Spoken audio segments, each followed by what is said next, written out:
And just a disclaimer, this video is not, a video to attack or to hate, quote unquote, the Roman Catholic Church, because we are independent Catholics, and we share the same lineage, and we share the same history as the Roman Catholic Church.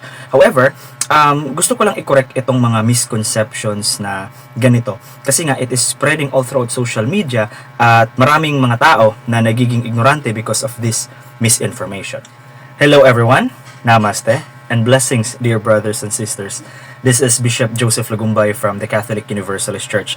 And today pag-uusapan natin kung totoo nga bang mga kulto o mga peke o mga sulpot na simbahan lamang ang mga simbahan na hindi kasapi sa simbahang Romano Katoliko at yung mga simbahan na may SEC registration. Nakakatawa lang po, no, na maraming mga taong ignorante sa comment section natin. I say ignorante at hindi bobo, hindi bobo. Kasi nga, when you are ignorant, that means you are misinformed or you are uninformed.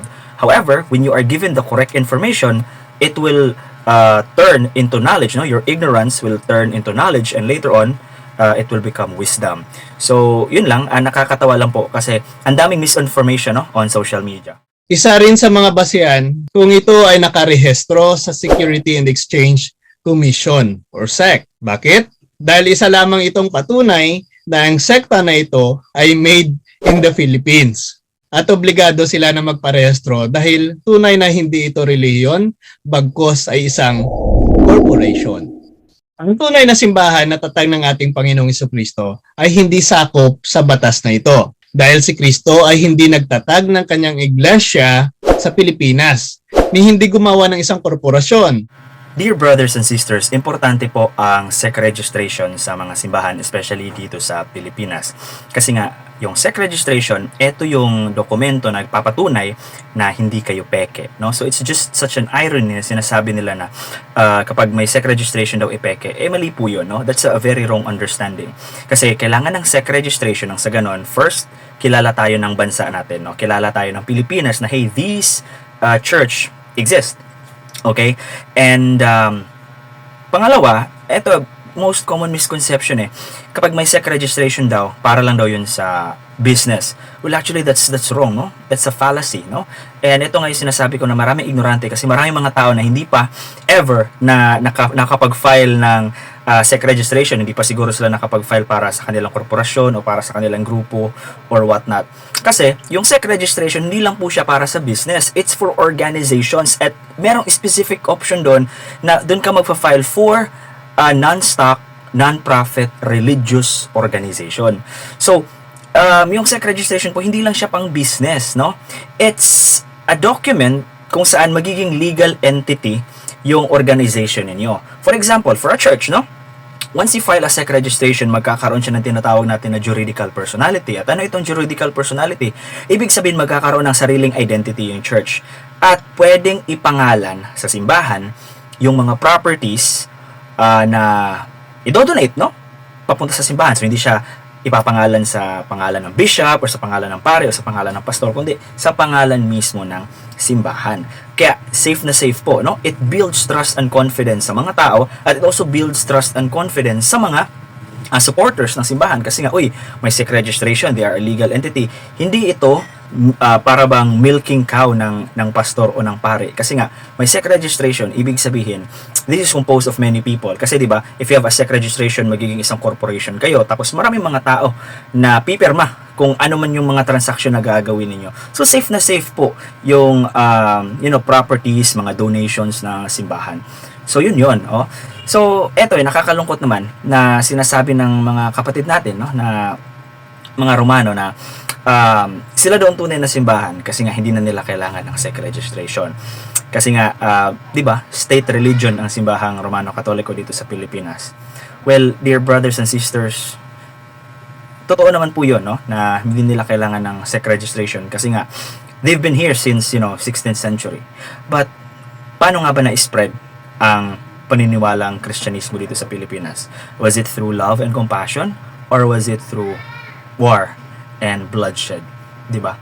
Ako nga, when I research about my roots, about our tribe, marami ng mga bagay na nawala. Maraming mga writings na nawala. Maraming mga writings na na-revise at na-Christianize Kasi nga, there was a forceful entry of the faith. There was a forceful entry of the religion here in our country.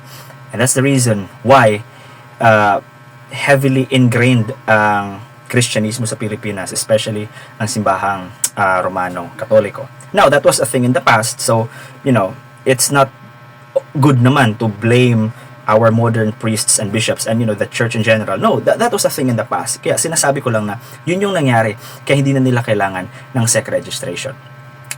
Pero if you go to other countries, no, na hindi siya Christian-dominated country, kailangan ng registration na sa kanilang Securities Exchange Commission doon. Let's say, for example, China, no? Napaka-stricto ng guidelines ng China ngayon para makapagpatayo ng isang simbahang Romano Katoliko doon. And the church needs to communicate with the government. Nang sa ganun, makapagpatuloy sila sa kanilang ministry, no? So, it is a fallacy to say na hindi kailangan ng church registration or hindi kailangan ng Security and Exchange Commission na registration yung simbahang Romano Katoliko kasi ang Diyos ang nag-found nito, so hindi na kailangan nito ni Jesus. Hindi. It was something political na nangyari dati. And there was a forceful entry of the religion in the country.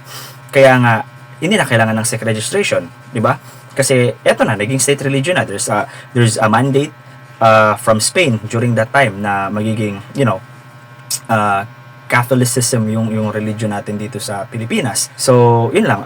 Let's not mislead people, no? Let's tell the people kung ano talaga ang tunay na kahulugan ng mga bagay na ito. Kasi nga, we are in the ministry of light and love. We are in the ministry of truth. We are in the ministry of our Lord and Master Jesus. So, hindi tayo magsisinungaling, okay?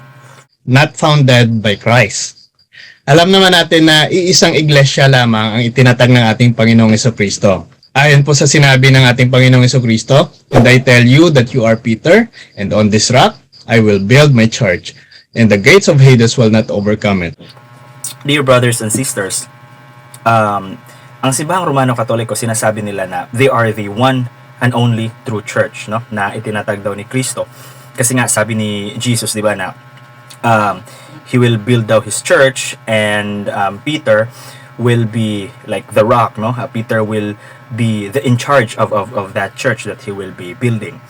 And therefore, since Peter, no, kasi si Peter nga raw ang pinakaunang pope ng simbahang Romano Katoliko, they are the only true church.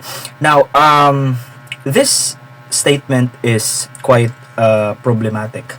And just a disclaimer, this video is not, a video to attack or to hate, quote unquote, the Roman Catholic Church, because we are independent Catholics, and we share the same lineage and we share the same history as the Roman Catholic Church.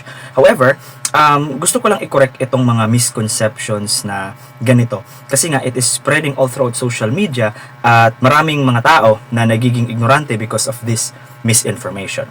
No, it's not that easy na sabihin natin na Peter is the first pope, therefore the Roman Catholic Church is the only one true church, no, that's founded by Jesus Christ. It's not that simple, because yung statement na yan, makikita lang natin or mababasa lang natin yan sa Gospel of Matthew. And we need to remember that there are 4 Gospels in the New Testament, and 3 Gospels are considered as synoptic Gospels. Synoptic, ibig sabihin they are similar. And according to biblical scholarship, Mark, no, the Gospel of Mark is written earlier than the 2 Gospels, which is Matthew and Luke. So silang tatlo yung synoptic Gospels.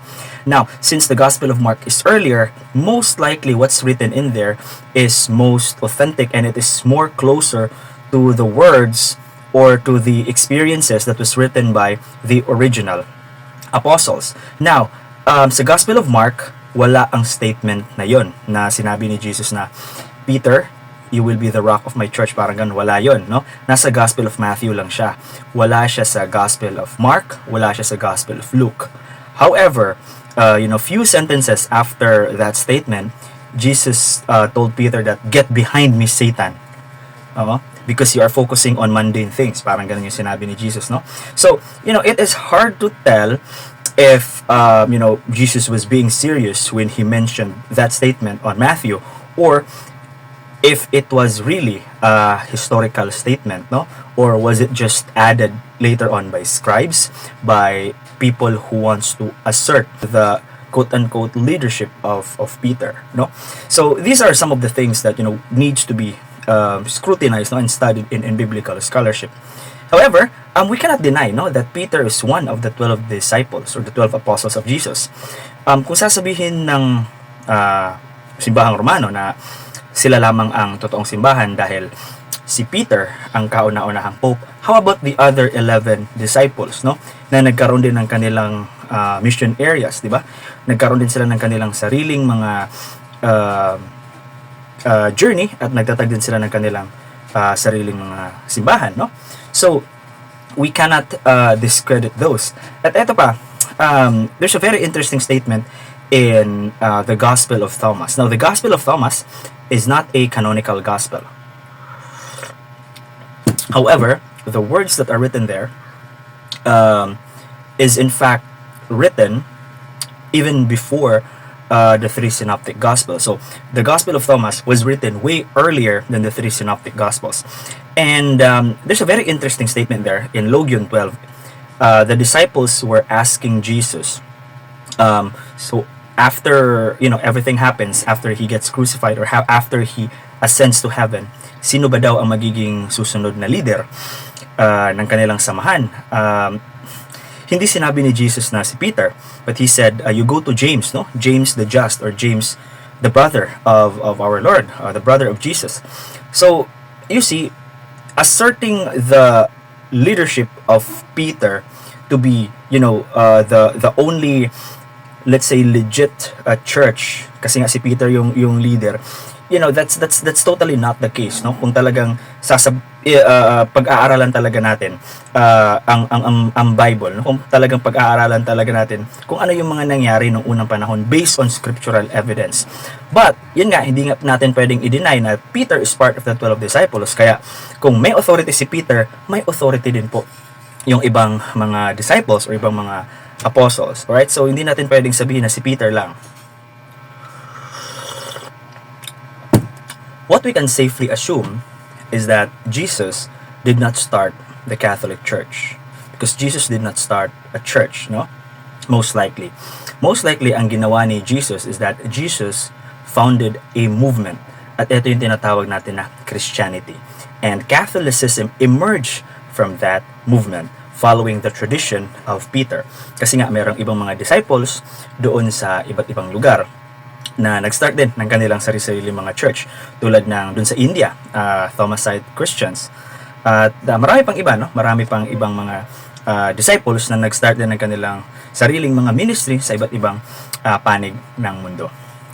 And interesting enough, there is also what we call the Independent Catholic Movement, kung saan sila yung mga simbahan na they broke away from the original Catholic Church because they wanted to follow, no, what they think is best in the ministry, what is the best practice in order to be able to follow the footsteps of our Lord and Master Jesus.